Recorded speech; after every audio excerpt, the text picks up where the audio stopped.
Welcome to the Japan Game Junk podcast. I'm so happy and thankful that you're here. Hello and welcome back to Japan Game Junk.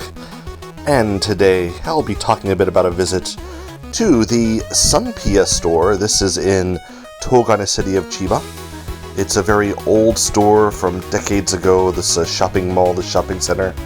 But it retains its charm from decades ago.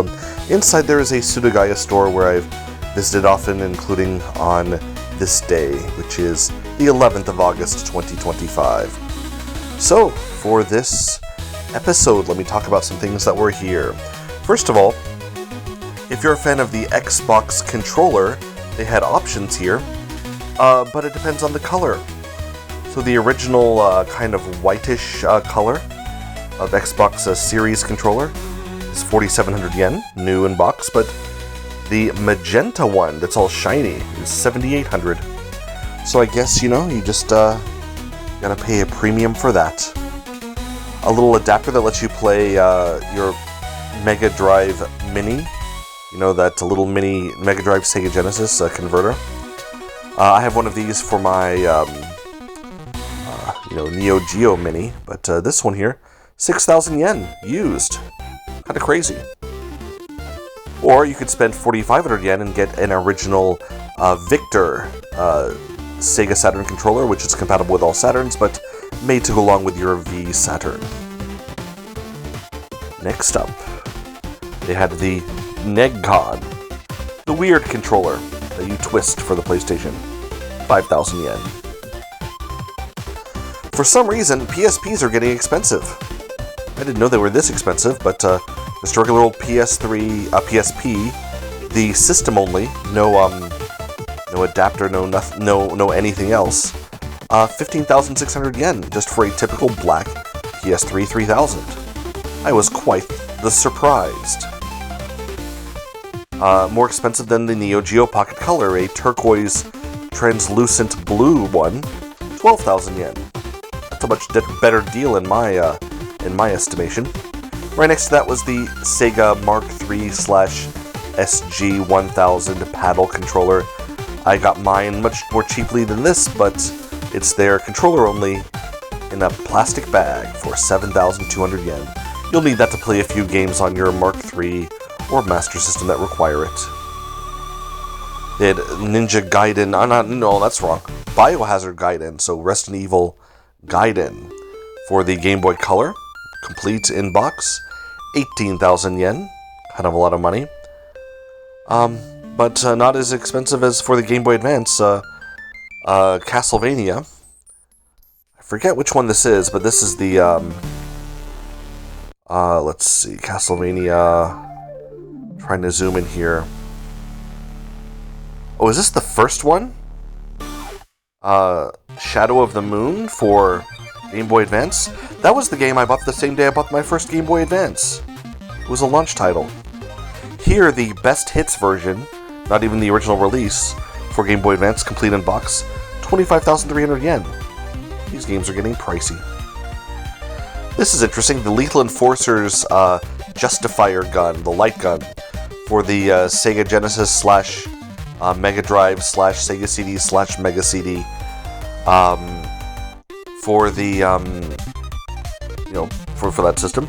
This is the 2-player version gun. So what you could do is when you bought the game originally, you could buy the game just on its own. You could buy it with the 1-player gun. And if you want to play 2 players, you would need the 2-player gun. You couldn't even have 2 1-player guns. The 2-player gun must plug into the 1-player gun. And, yeah. So this is a bit of a rare item, especially boxed as it was here, for 5,900 yen. If I had that game and the 1-player gun, I would have probably purchased this. 150,000 yen for, it's like, it's a place, it's a Famicom Disk System game where it's Mario's sweater. And, I don't know anything about it. I know it's super rare, but I don't know if you use this to make a sweater, or if it's Mario on a... I don't know, it's just Mario on a sweater. Super Mario sweater. Better look that one up. I'll have to look it up when I have the chance. That's it's a bit on the rare side. Anyway, a little cleaning kit from Paltech, not in box, just on its own, and it's a double. On one end, you have your Super Famicom connectors to clean that system, and on the other end, you have the Famicom's connectors to clean that system. Wonderful. Next, a thing I probably should have bought, because I'll get it eventually once I have some NES games in my collection, but a little adapter to play NES games on your Retro Freak system.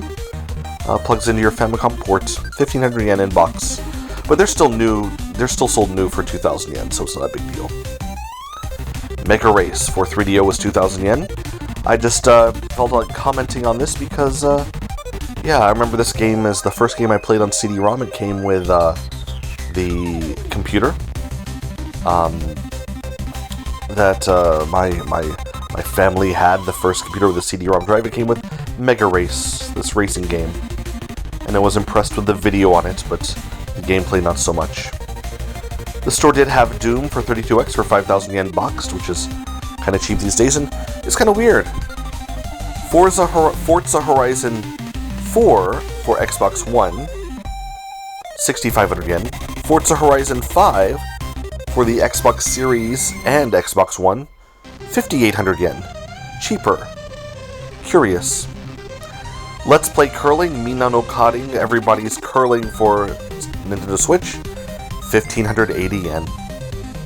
Almost bought it because I like curling, but I didn't. And there we go. That's it. That's everything I wanted to mention on this, and for those who have been loyal Japan Game Junk podcast listeners, I'll go in a bit of a different direction coming up soon, so please take a lookout, keep a lookout for that. And yeah, you can yeah, you'll enjoy it, maybe, I don't know. So with that, I'll cut it off here. Thanks again, and have a wonderful day.